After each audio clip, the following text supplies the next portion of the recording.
Good afternoon. Am I audible?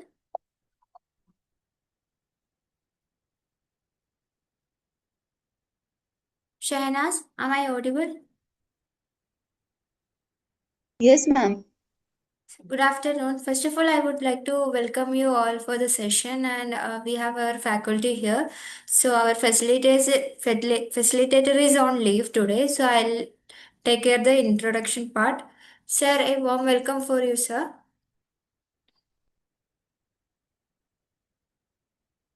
Yeah, thank you.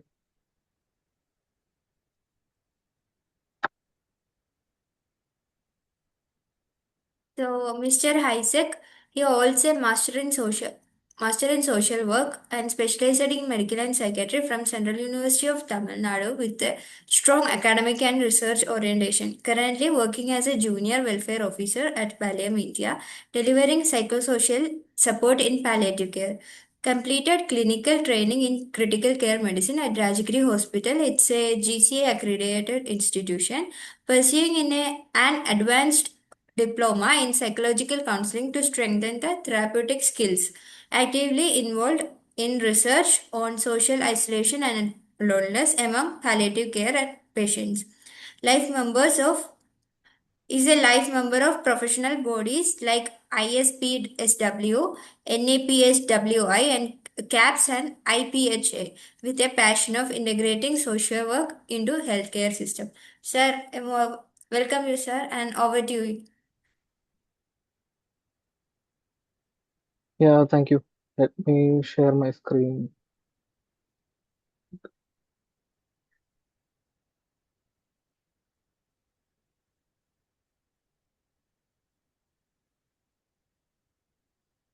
Yeah, a warm good afternoon to all. So today we'll be discussing about psychosocial aspects, especially in the palliative care setting.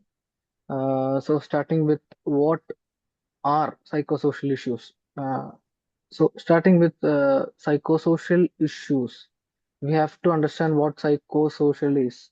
So, psychosocial issues are challenges affecting psychological and social well-being of a person, which means if a person is getting diagnosed with a physical illness or a mental illness, his social, psychological, physical, spiritual, and economical aspects will get impacted.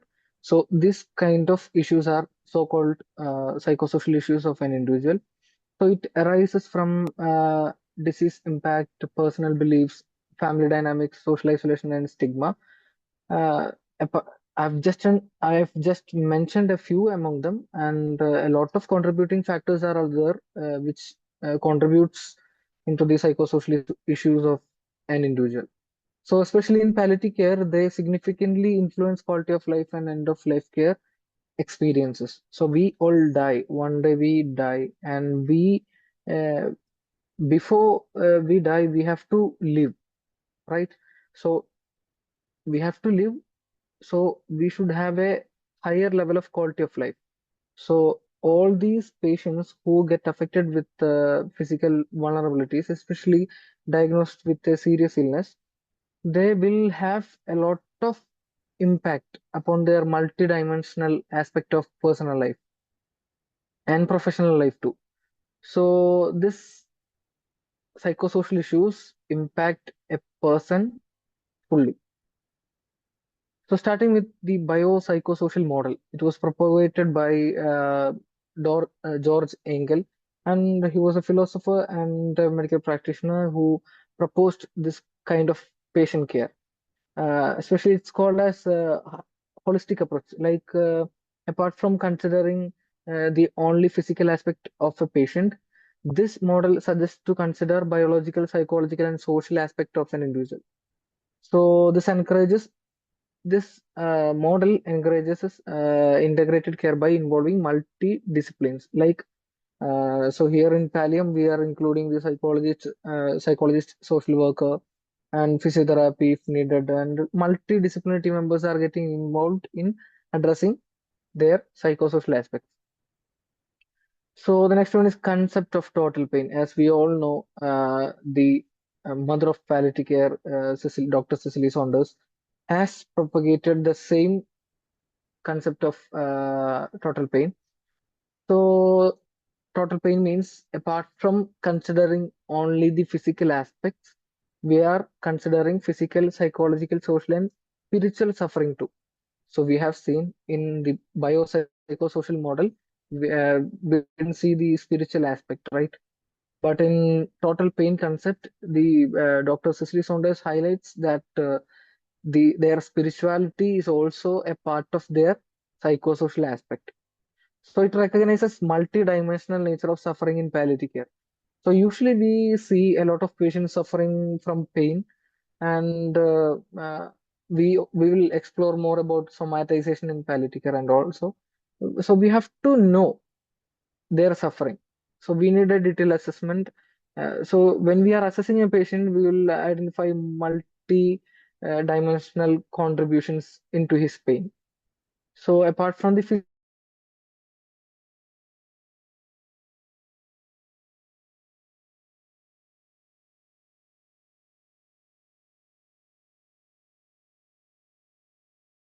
palliative care and demands compassionate, comprehensive assessment and management. Compassionate. See, we have to be empathetic enough to understand in what situation the patient or the individual is in. So, compassionate. That I would like to underline that word because we have to be compassionate, otherwise, we won't be bothering about the multidimensional aspects of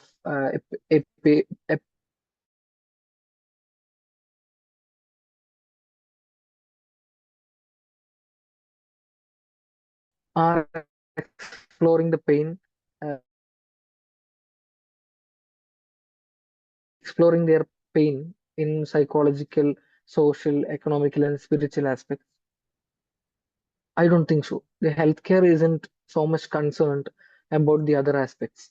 So this concept of total pain is propagating that if you want to identify an individual's pain, you have to assess through his multidimensional aspects. Yes, this is a diagram of the concept of total pain. As you can see, there are physical, spiritual, psychological, social aspects. We are including the economical aspects into the social circle. So, as you can see, four of them are intersected with each other. It's intertwined, which means you cannot avoid a single aspect from this and have a full addressal of total pain. So whenever we want to identify their root cause of their pain, we have to go through their physical, spiritual, psychological, and social aspects of pain. Yes, so I've mentioned a basic patient assessment format that we follow in Pallium India, starting with the patient overview, where we'll have their social demographic details and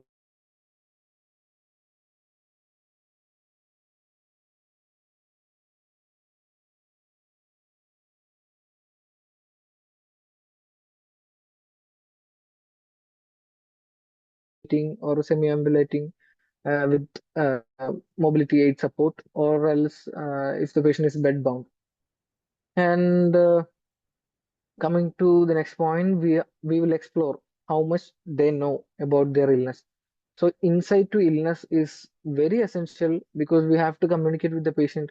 Um, for understanding their psychosocial pain, we have to communicate in what situation the patient or the individual is in. So we should be aware about the insight of illness regarding the patient and their family. So here, insight to illness includes two major components, starting with the diagnosis, and we also uh, try to understand their awareness about the prognosis. So both these are essential because then only we will be able to identify whether the patient or the family are collusion positive. That we you will explore that in another session. So next we will assess their family overview. Why we need to assess their family overview? Because see, wherever we are identifying need, we should be having appropriate resources to address these issues or needs or problems. So the patient's primary circle is their family itself. So we have to know what kind of emotional, economical, and social support we can gather from the family. So we will explore the family through a genogram. Okay. So the next one is social overview.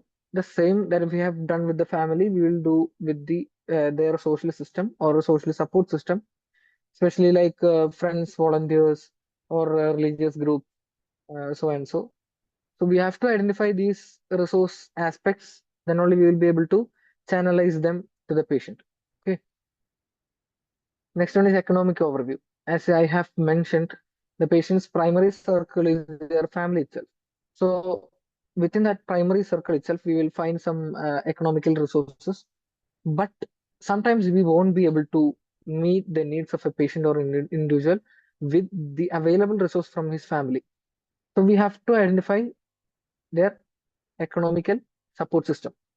Sometimes it can be a government scheme like pension support or as you can see the financial status here. Sometimes there may be a BPL, APL, and they may be having 15,000 of monthly income. So that from the perspective of an outsider, 15,000 is more than enough for surviving. But we have to assess a patient or person through their social and economical aspects, because we are assessing, most of us are assessing a patient or an individual through our point of view. No, you should not do that. You have to assess the patient from the point of view of a patient itself. Then only you will be able to identify their actual problem. So, so they will be having a lot of medical expenses and a lot of travel expenses, so on. So we have to know this. Then only we will be able to identify their expenses and their economical resources. So um, I think I have read a study lately, and it mentions like millions and millions of patients, families are getting financially exhausted, and uh, within an year of treatment, they come under BPL category, which means a medical expense or their financial expenditure is affecting the family entirely. So this is a major issue among our uh, psychosocial aspect of an individual.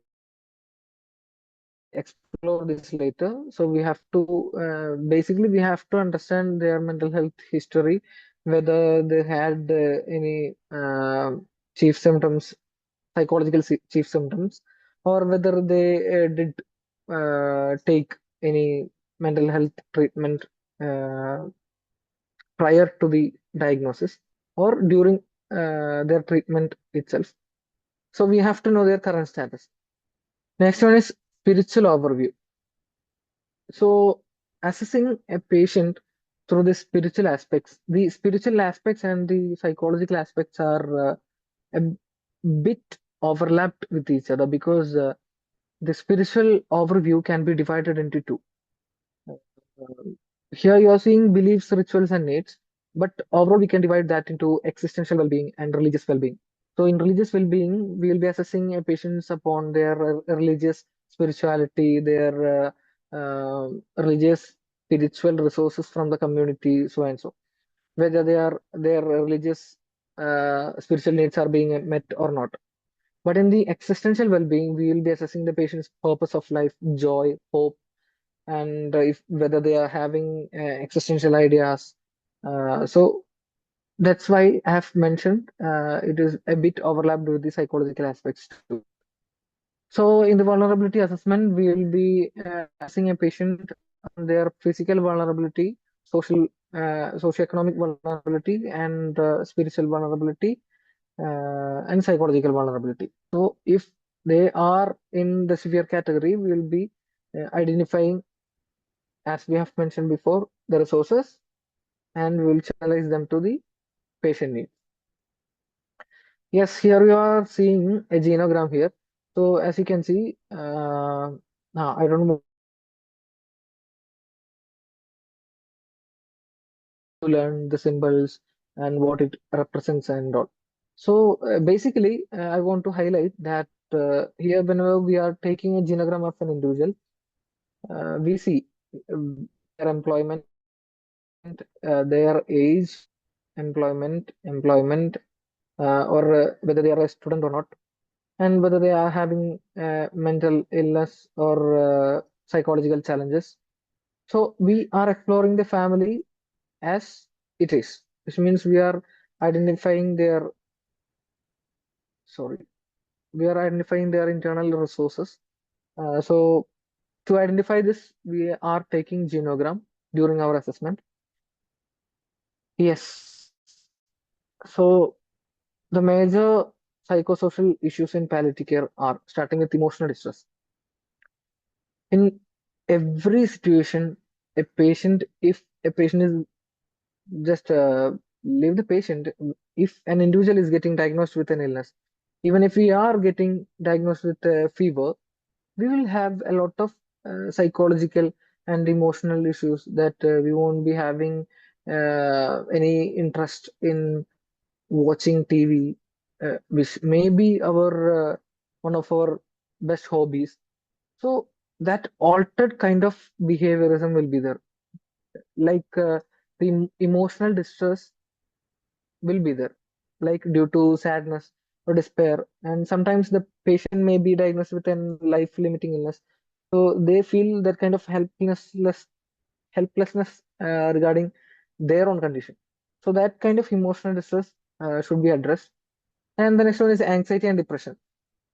It's a most common uh, psychosocial issue among our palliative, fear of pain. Even after proper pain management, a lot of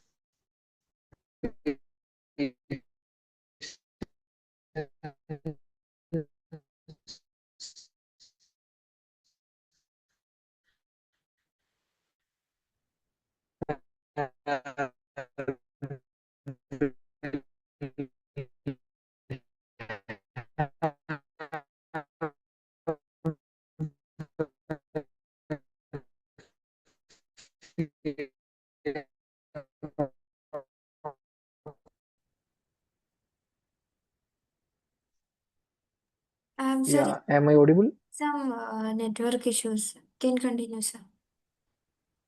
Yeah, okay.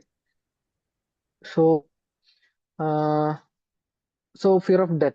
That is also a psychosocial issue in palliative care because a lot of patients are highly distressed and will have that kind of anxiety and depression regarding their condition, and they feel that they are gonna die. So that kind of anxiety and depression will be there. We are not going psychologically because we have to explore more about the psychosocial aspects. That's why I'm going a bit fast. So next one is loss of autonomy. Like we all have a kind of autonomy within ourselves. Okay, as an individual, I can do my own things, and I'm independent. I'm an independent man. But when I'm getting diagnosed with a serious illness, I have to depend upon a caregiver or a family member. So that kind of dependence on caregivers will affect an individual, and that kind of loss of autonomy will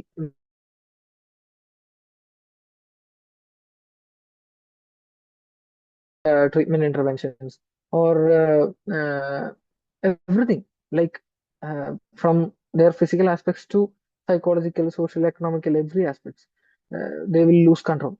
So that kind of psychological issue will also comes under the psychosocial aspect of an individual. The loss of control, like I'm sorry, loss of function. So I used to walk, but one day I'm getting amputated, and that normal function is getting lost. Like I'm losing it. So I can't walk normally. So I have to use some mobility aids or prosthetics and all. So that kind of loss of function will affect an individual's psychosocial aspects, like entirely. That kind of dependence or psychological distress, everything. So next one is role changes, altered roles in family and society. Especially if think about a person who is a breadwinner of the family, and the wife was a homemaker, but suddenly the person is getting diagnosed with a serious illness and got bedbound. So their role as a breadwinner of the family is getting changed. Okay, that role is getting altered. So at first he was an independent person, but now he is a dependent person, and his role as a head of the family or breadwinner is getting altered. So that kind of role changes will make a distress within the families and individuals too. The next one is social isolation, withdrawal due to illness and stigma. As we all know, a lot of our patients are isolating themselves from the social interactions due to their physical limitations or psychological aspects too. So if they are, for example, one of our patient got socially excluded, not socially isolated, socially excluded by her own community, and we came to know about the situation, and we went there and we explored the situation and tried to understand their perspective regarding the patient.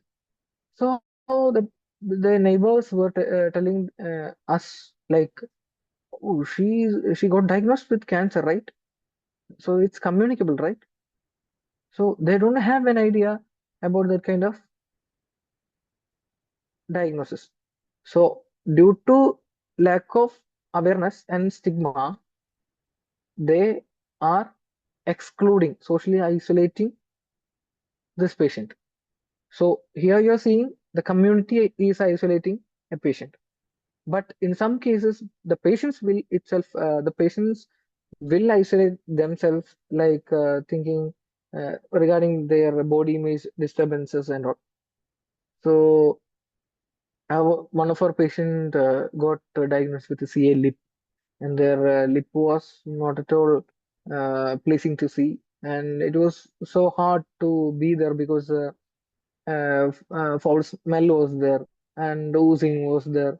So the patient was struggling, and she covered her face with a cloth, and she didn't even uncover it in front of her own family members, which means she is emotionally and physically disturbed. And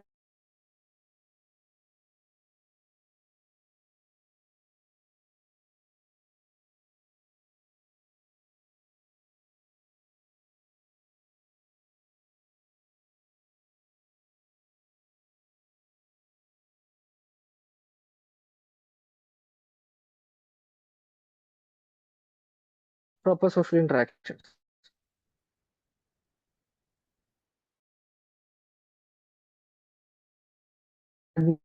Admissions for certain patients, especially focusing upon caregiver burden, because a lot of caregivers are emotionally and physically exhausted.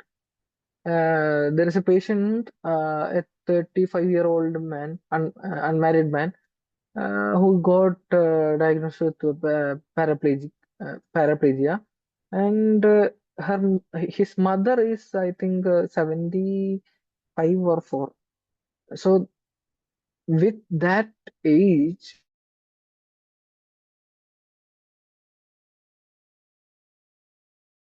points can be reflected in this scenario, especially that kind of dependence on caregivers and loss of role, altered roles, and emotional distress, everything. So here, that mother was physician, and apart from that, the patient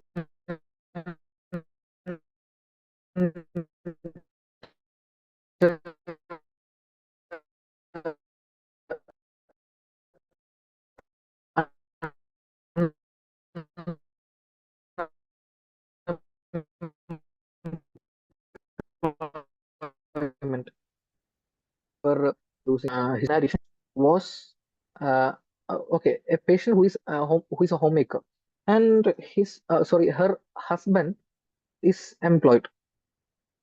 So one day that wife is getting diagnosed with an illness and is becoming a patient, and she is unable to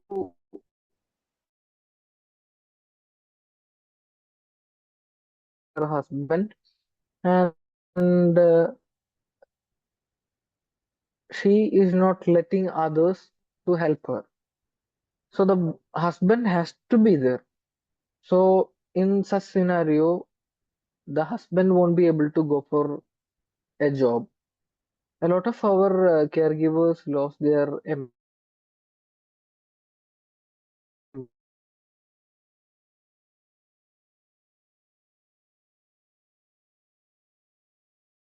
disabilities. So the uh, unemployment is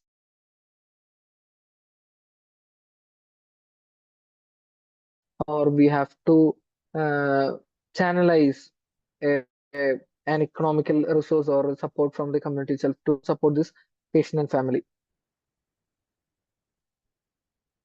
Okay, so the next one is existential and spiritual distress, questioning the meaning of life and suffering. So each of us have a certain purpose of life, and if we are losing hope and if we are losing that kind of purpose in life, we will question our existence. So that kind of existential questioning will be there for our patients and for our caregivers too, for due to the situation in which they are going through. The next one is fear of being a burden. A lot of patients are requesting us, like there is a patient, a young one, and I think he is 24 years old, and he was requesting like he wanted to have euthanasia, like he don't want to be a burden to anyone, and he don't want to live this life. So that kind of fear of burden will force them into the other ends, like they will be like emotionally isolated, and the kind of anxiety depression aspects will be there.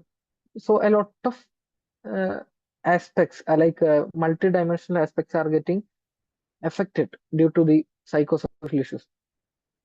And the next one is grief and anticipatory loss. So this grief is not only related to death. So as we all know, we all have some physical or emotional aspects we are having a kind of emotional connection with. So that kind of aspects will be there. Okay, just leave about the individuals. We are having a connection with a pet, or if we are just imagine health itself. We are healthy, but one day if we are getting diagnosed with serious illness and our health is lost, that will trigger grief, because loss of function, loss of anything that we are having, what is a our beloved ones.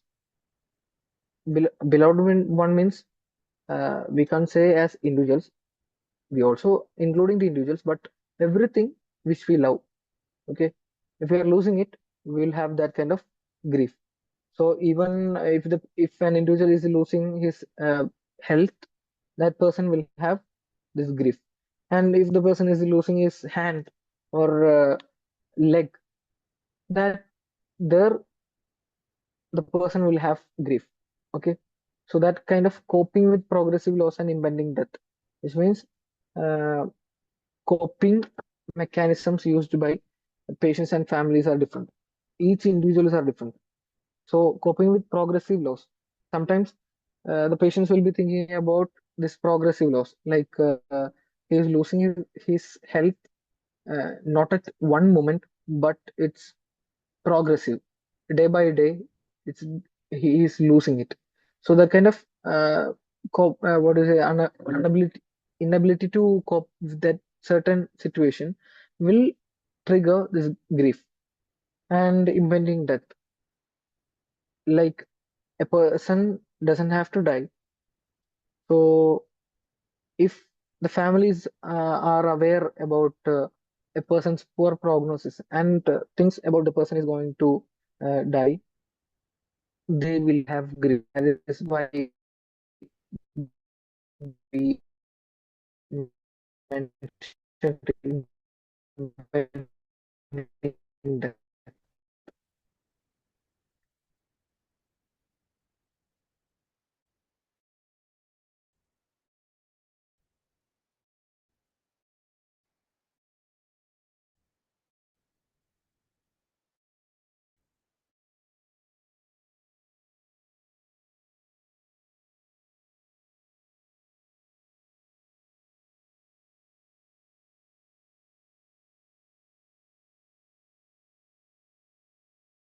So these psychological aspects can convert into the physical symptoms or pain. So just imagine a person is getting financially exhausted, and that uh, person will have that financial aspect will impact a person's psychological aspects. If it's unresolved, the person's psychological aspects will contribute into their physical pain or symptoms. That is called as somatization in palliative care. So here I have mentioned a scenario: a patient with terminal cancer experiences constant chest pain, but diagnostic test reveals no cardiac or cancer-related cause. Upon psychosocial evaluation, it is found that the patient is overwhelmed by unresolved grief, guilt, and anxiety over their family's future. And the emotional distress is manifesting as physical pain, which is relieved through counseling and emotional support intervention. Yes, as you can see, a lot of physical aspects are social aspects, especially we are not exploring everything. Just go through the breathlessness. It triggers fear, panic attacks, and social withdrawal. If we are not getting enough breath, we are having breathlessness, and sometimes we will be thinking about, oh, am I going to die? I'm going to die. I'm going to die. So sometimes you may be in a social situation with a group of people, and when you are struggling with breathing, the that kind of self-image or the peer pressure or the what do you say will have an impression from the community itself. So that kind of social aspects will also impact breathlessness. This Due to this breathlessness, I'm withdrawing myself from proper social interactions and I'm isolating myself. And it also triggers fear that I might die and panic attacks. Sometimes we will be alone and we'll be having breathlessness and during that period that certain individual might have the kind of panic attacks whether there is nobody to help them in that particular moment. So that kind of physical aspects are also impacting an individual's psychological well-being. So that's why we have already mentioned the total pain concept propagated by Dr. Cecily Saunders. Here I'm not going in depth because a lot of aspects should be uh, explored with basics of psychology. And let me go through the basics of psychological aspects. And we all know the depression and anxiety are major psychological distress within these kind of situations, especially in palliative care. And adjustment disorders, like they had a normal life and they lost that normal life and started a new one, which means it can be due to anything. It can be like physically or psychologically, everything. So that due to this change, the person might struggle to cope up with the new life. A kind of adjustment disorders will be there, emotional outbursts will be there, and if their disease is getting progressed, the person won't, sometimes the person won't be able to cope up with their current disease progression, and they might show irritability, mood swings, or social withdrawal.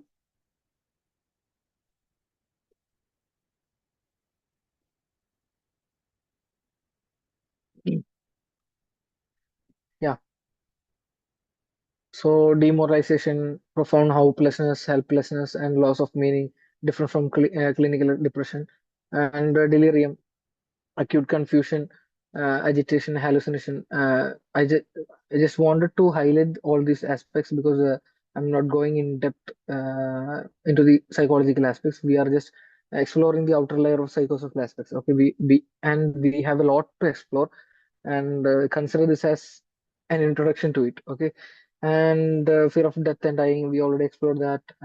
Guilt and regret related to past actions like. Uh, a lot of scenarios are there, but just consider a patient who was a smoker and diagnosed with CLN. So the person will blame himself for smoking in the past. And a lot of his well-wishers have mentioned to stop smoking, but still he continued.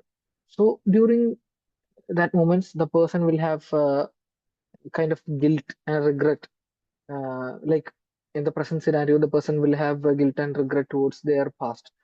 So there is another psychosocial aspect, psychological aspect. The next one is the loss of dignity and identity. Just imagine one day morning you are having constipation.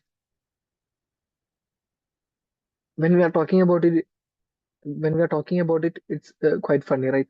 But just imagine we are having constipation for 3 or 4 days. So we'll lose ourselves. Like we won't be in a normal state. So just think about a person who is having this for a long time. Like they need a suppository to have proper bowel movement and all.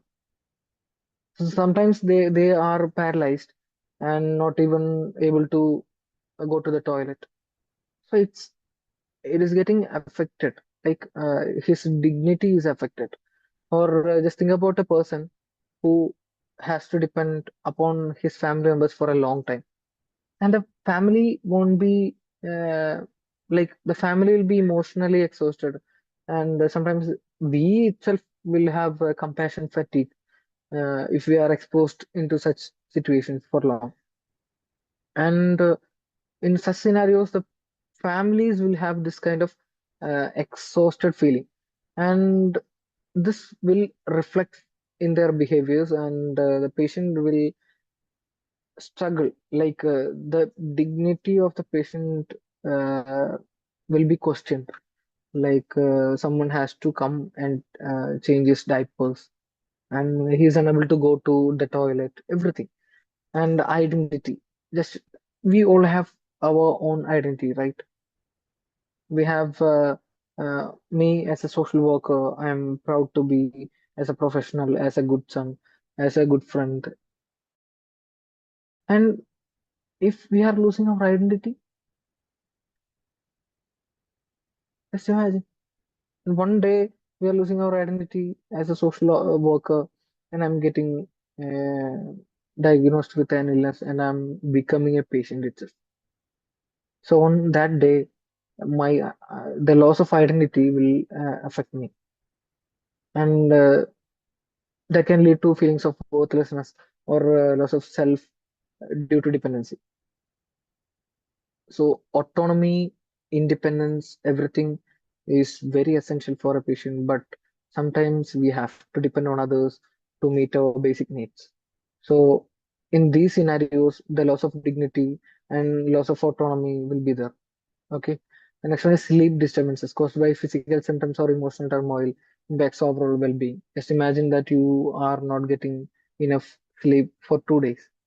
You will be emotionally exhausted and you will be frustrated, and your uh, mental state will be collapsed. So that kind of mental stability is affecting only due to lack of sleep, which means if a patient is having severe pain, how they will sleep, right? So that kind of even the sleep disturbances caused by physical or emotional symptoms are getting affected into his entire multidimensional aspects. And post-traumatic stress, especially after getting admitted in ICU.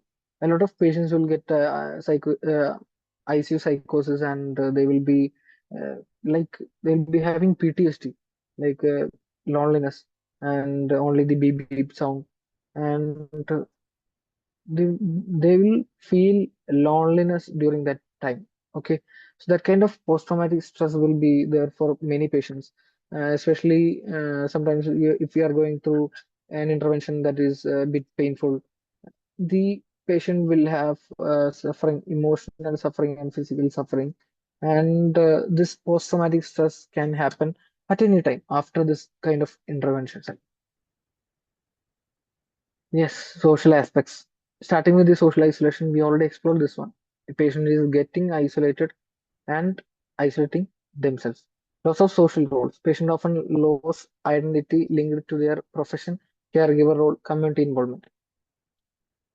Just think about the profession. I'm a social worker and I'm losing my role as a social worker professionally, and that will impact me in my psychological, social, spiritual, and even physical aspects too. So that kind of loss of social roles are a major psychosocial issue comes under social aspects, and the family conflicts regarding the disagreements over care decisions, finance managements, unresolved emotional issues can intensify during illness, especially if there is an unresolved relationship issue between a patient and his son. That particular moment when the patient is getting diagnosed with an illness can trigger into sometimes it can get solved, but in sometimes it cannot be, and it may what to say escalate the moment. And the next one is caregiver burden. We already explored this one. Emotional, physical, and financial strain on caregivers may affect quality of care. Lack of social support, absence of friends, especially after you're getting bedbound. Many of our friends may leave because they might have fear of we depending upon them. Uh, it's just a common scenario, but I have to say that there are some friends who stay and support many of our friends during their this kind of struggle. And stigma and discrimination. We already explored this one because I've mentioned a patient who got socially excluded by diagnosing with cancer. So that kind of stigma and discrimination can happen from the community itself. So that becomes a social issue of an individual, and that comes under a psychosocial aspect of an individual. And dependency and loss of privacy, we discussed it. And housing and environmental barriers, poor living condition, lack of accessibility, safety concerns, especially if you are getting bound, and your house is not modified enough to, or house is not wheelchair friendly, you will struggle. Like the environmental barriers are there, the housing uh, facility is not at all friendly for you. So that kind of social aspects will impact an individual. Cultural and social norms, like if you are getting diagnosed with an illness, in some areas they might say, "Oh, the God is punishing you, so you did this. That is karma." So that kind of cultural and social norms are there.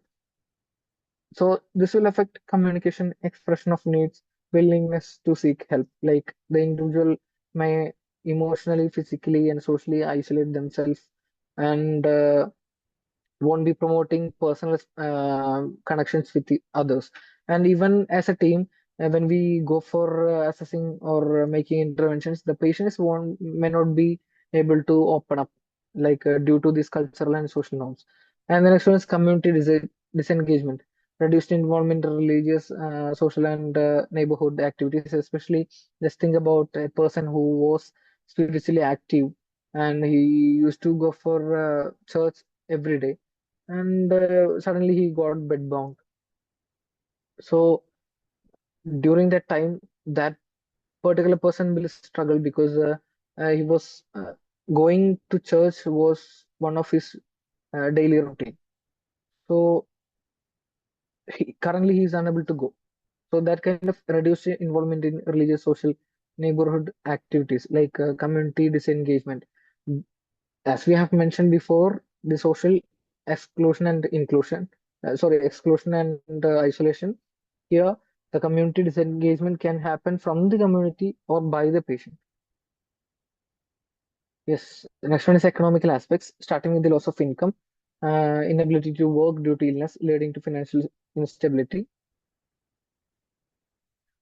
Uh, Okay, inability to work due to illness. A lot of our patients was working, and after getting diagnosed with the illness, they lost the job, and they have to depend upon others, other family members. The increased medical cost. We all know this because it's not very easy to get admitted into an ICU, or even for buying medications, we need a good amount of money. Uh, so we have increased medical cost here, and travel and accessibility cost. So I'm here in Trivandrum, and we have patients from Vizhinjam and from the port side, and the MCH is about 20-25 kilometers away from their residence. So a lot of patients are avoiding their consultations, follow-ups due to this lack of travel and accessibility cost. They have to bear the cost, right? So they have to pay for bus, or they have to pay for an auto, car. So due to the unavailability of money and their financial constraints, they are avoiding consultations or follow-ups.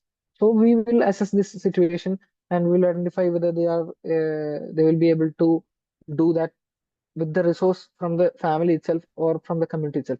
If it's not possible both these ways, we will find our own way to help the patient to complete their medical consultations and follow-ups.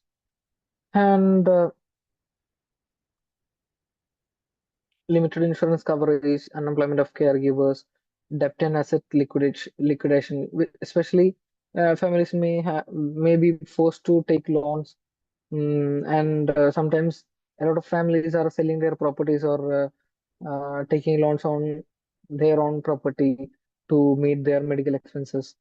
And lack of awareness and welfare schemes.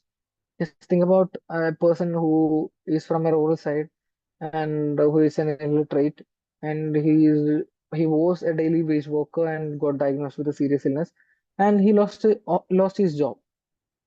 So when we are going, we will be exploring their economical aspects, especially resources and support system. So if we are identifying that they are not having proper economical support, we have to know, like, we have a lot of government schemes and policies to support certain uh, type of people. So especially widowed women, and old age people, uh, differently abled individuals, and so and so. So we have to channelize this government resources to the individual, and we have to support applying it for them, so that with that amount of money, at least they can manage their basic daily needs. And government support schemes, that's what I've mentioned, and role of workers in facilitating financial assessments, linking families to support services, and advocating for entitlements. Yes, we have to explore the spiritual aspects. I've already mentioned the spiritual aspects are divided into two, starting with the uh, existential well-being. Here you are seeing loss of meaning and purpose. A patient may struggle with the understanding and the purpose of suffering or life as illness progresses. Second one is existential distress, feeling of hopelessness, fear of death, questioning value of life, experiencing a spiritual void, whether they'll get punished or not, or like what is their purpose of life, why they are currently living. All this kind of existential distress can happen.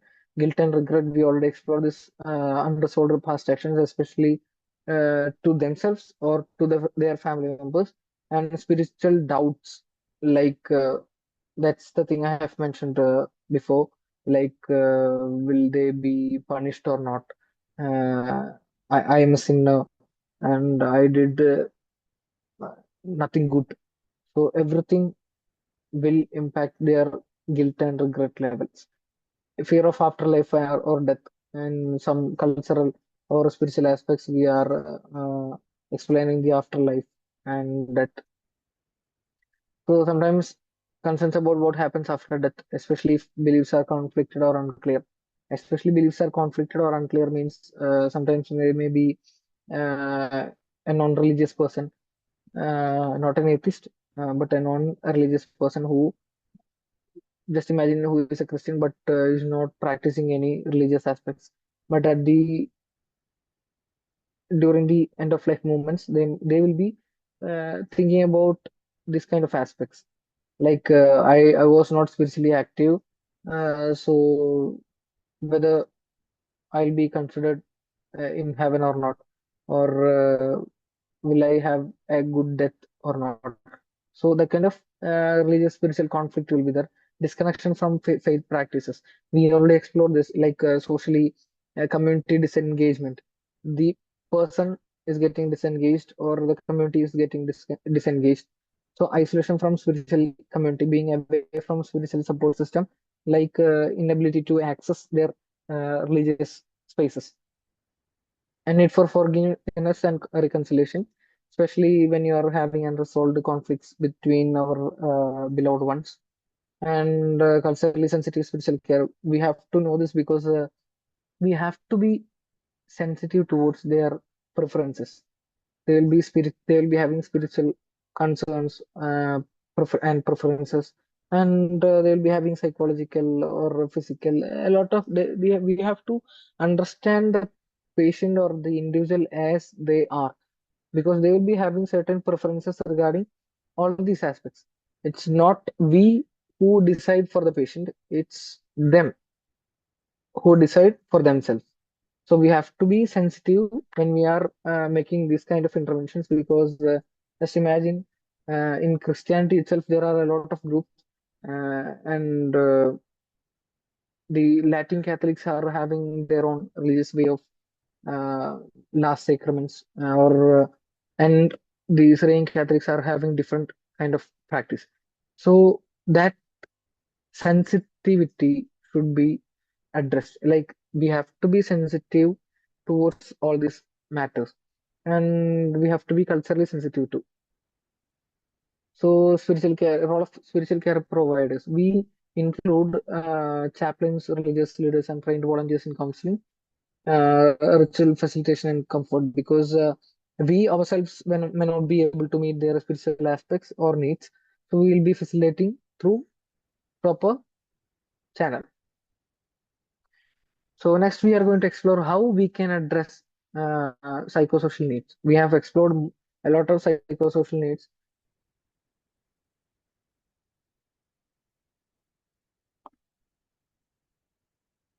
So apart from that, I have to mention, like we explored a lot of points. I know it's very hard to comprehend all these points and to memorize all these points. It's okay. I will share this slide with you. And all these points we have discussed before are just outer layers of psychosocial issues. So the issue can be anything. It can be anything that affects a patient's psychological, social, spiritual aspects. So which means you have to have a thorough, detailed assessment in order to identify their needs. So after identifying their needs, we have to address them, right? So here we are going to explore addressing psychosocial needs as a procedure. Starting with the need identification. We already done that because we have explored a patient through multi dimensional aspects, and we have identified their certain specific needs and preferences. So holistic assessment through interviews, tools, and team input. So we are taking input from our team members itself, because multi-disciplinary team members will have their own perspective or need identification aspects, and prioritization of needs. We identified 10 needs, so we are prioritizing it on urgency based ranking.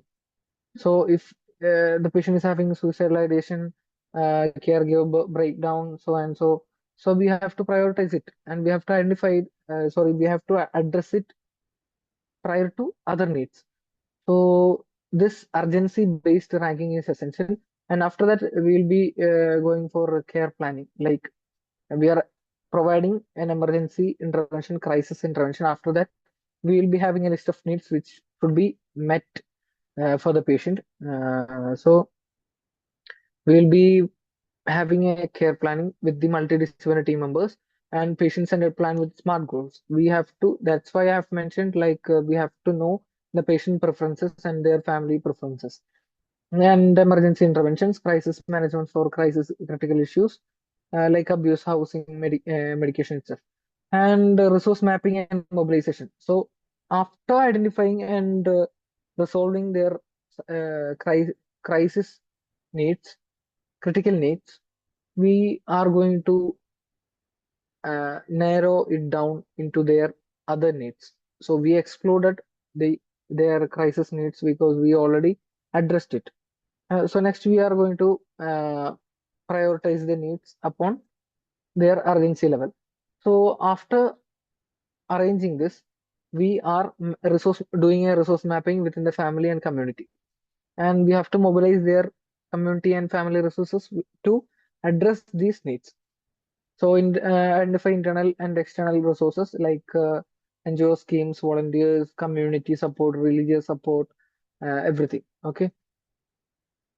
Then we will be providing resource allocation, equitable distribution based on need, availability, and sustainability.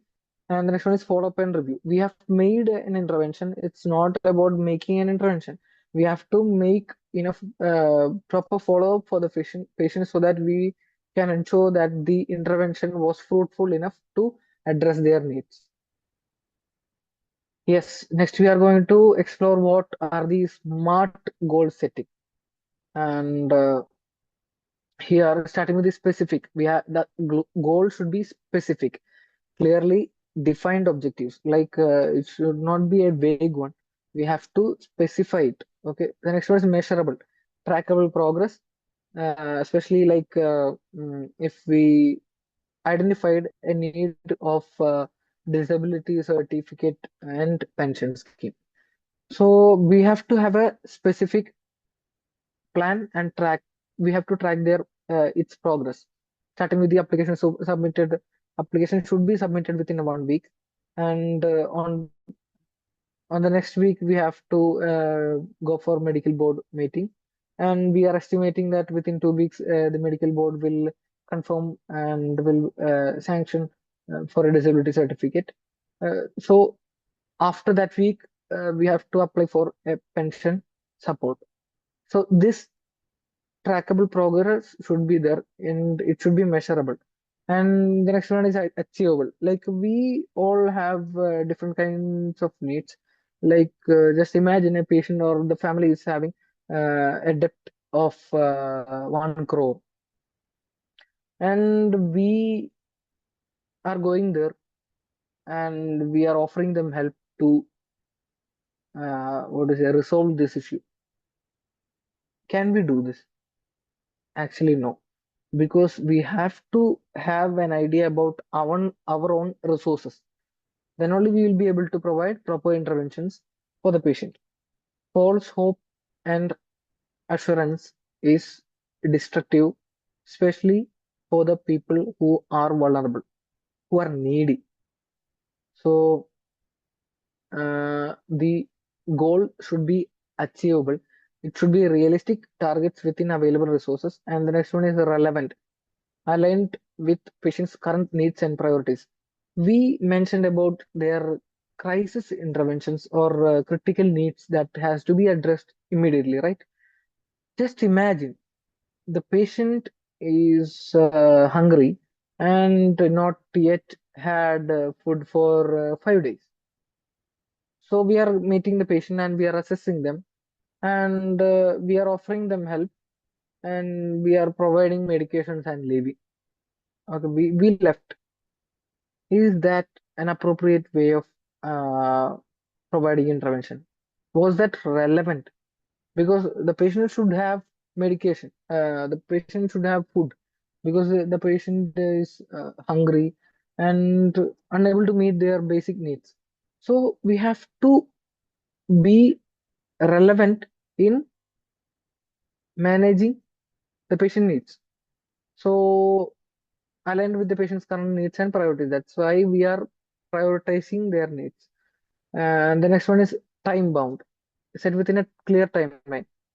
So just imagine a patient needs a psychological follow-up. So we as a team are for making a follow-up once every month. So we need to have a proper picture regarding their psychological aspects, and we are referring the patient to a psychologist. So we are asking to have a clear, proper picture about their psychological aspects within 1 month, because after 1 month we are going to make an intervention, or we are going to make a follow-up. So that's why we are saying like time bound within a clear timeline. Okay, that's how we set goals for our patients. Yes, here are some books that you can refer to. Like I've mentioned some common guidelines that can be followed, especially in addressing psychosocial needs and providing proper psychosocial interventions. So I'll be sharing this slide with you so you can refer these guidelines and the books for further details. Yeah, thank you. And I have to tell you one more thing that we explored a lot and lot of factors today, and lot of psychosocial aspects today, because it can't be explained within 1 hour. Okay, so my intention was to give you a basic idea about what psychosocial interventions and needs are. So a patient is affecting through multi-dimensional aspects, which means a patient is having a physical illness, but his psychological, social, spiritual, and economical aspects are also contributing into that physical pain or symptom. So we are here, we came to know about what psychosocial issues are. And if you have any doubts regarding this, kindly raise your doubts now so that I can give you a proper answer regarding psychosocial interventions. Dear participants, kindly ask your doubts.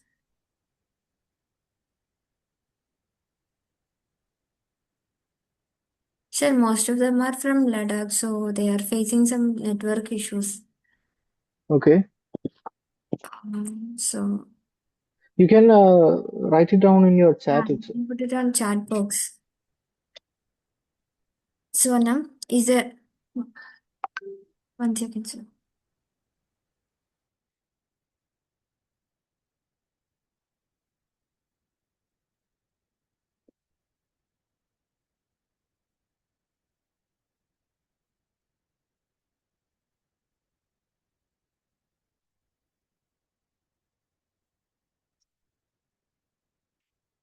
Are you having any doubts, or shall we close this session?